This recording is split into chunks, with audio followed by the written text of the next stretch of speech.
Bon, Laurent, tu dois être très heureux de cette première victoire à domicile, le Hacrange c'est long, cette victoire en plus qui a été longue à se dessiner et voilà, qui récompense un peu votre abnégation.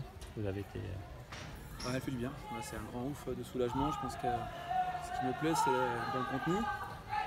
Ça fait 4 semaines depuis Bordeaux, avant Bordeaux, qu'on travaillait avec une charge athlétique, avec un projet un peu différent. Et je pense que globalement, on a retrouvé ce qu'on a travaillé depuis quelques semaines.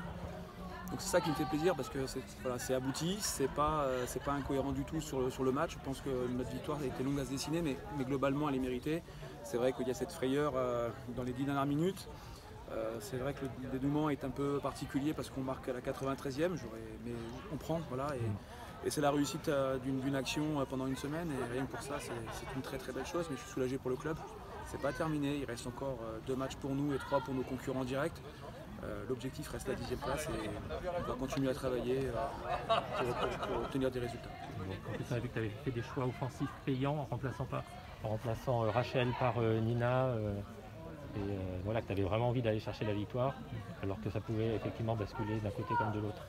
C'est une des premières fois où, sans faire offense, on avait un banc fourni. On a trouvé une équipe équilibrée. C'est vrai que lorsque je me retourne, j'ai plusieurs choix à différents postes. Au moment où Rachel commençait un petit peu à baisser et je voyais qu'elle était en difficulté parce qu'il y avait une petite alerte dans la semaine.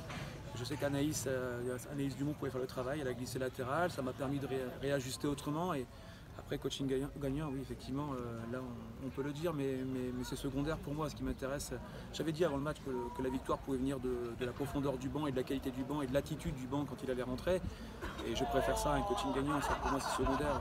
L'important c'est qu'on prenne ces 3 points, qu'on prenne 4 points d'avance pour le moment avant les matchs en retard de nos concurrents, et puis que ça nous permette aussi enfin de se libérer et de jouer nos 2 derniers matchs Montpellier et Le Havre. Et effectivement, physiquement, on a vu que vous aviez démarré plus fort et fini plus fort aussi, et même plutôt dominé Fleury qui n'a pas eu beaucoup d'occasions en deuxième mi-temps, qui a fini par s'éteindre. Je pense qu'on les a un petit peu contrariés dans leur projet de jeu. C'est vrai que nous on était fidèles au nôtre. Et comme je vous dis, ça fait quelques semaines qu'on attendait d'avoir un travail sur du long terme avec nos recrues, avec les joueuses blessées, etc. Et là, je vous dis, ça fait plus d'1 mois qu'on travaillait. Donc on a pu bosser entre 3 à 4 semaines en continu.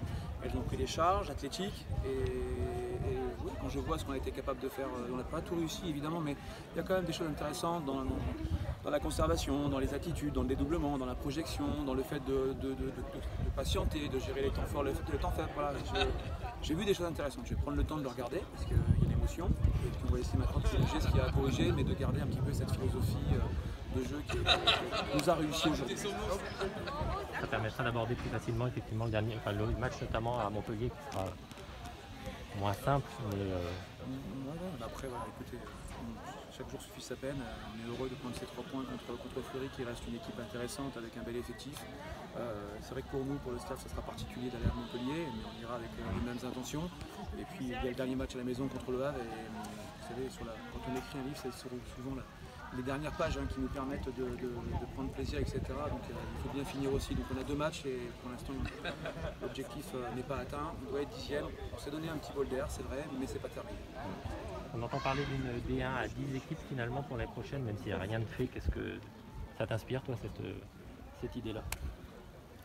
Moi je pense que pour promouvoir le foot féminin, une D1 à 10 c'est pas suffisant. Je pense que je suis plutôt sur un championnat à 14 ou à 16. Une D1 à 10 c'est peut-être intéressant pour les gros clubs comme Paris, Lyon, voire Bordeaux pour la Ligue des Champions. Mais pour des équipes comme nous, jouer tous les 2 semaines ou tous les 3 semaines, c'est compliqué. On s'entraîne pour jouer, on ne s'entraîne pas pour s'entraîner. On a besoin d'objectifs, on a besoin de répéter les matchs. Et on a besoin donc d'avoir un championnat, à mon sens maintenant. Il semblerait que rien ne soit acté. Je comprends aussi le désarroi des clubs de D2 puisqu'ils ont travaillé, ils ont été arrêtés. On leur a laissé croire qu'ils pouvaient reprendre, et donc je comprends parfaitement et je pense qu'il y a des clubs qui mériteraient aussi d'être dans l'élite, mais je suis tout favorable à un championnat à 14.